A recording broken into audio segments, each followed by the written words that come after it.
அத்தனை செல்வமும் உன்னிடத்தில் நான் பிச்சைக்கு செல்வது எவ்விடத்தில் வெறும் பாத்திரம் உள்ளது என்னிடத்தில் அதன் சூத்திரமோ அது உன்னிடத்தில்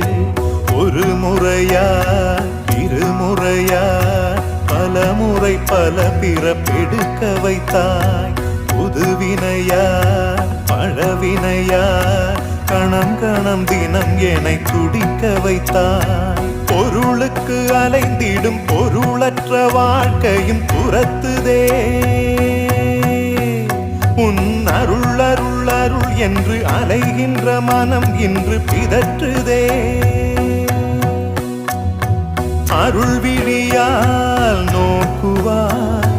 மலர்பதத்தால் தாங்குவாய் உன் திருக்கரம் என்னை அரவணைத்துனதருள்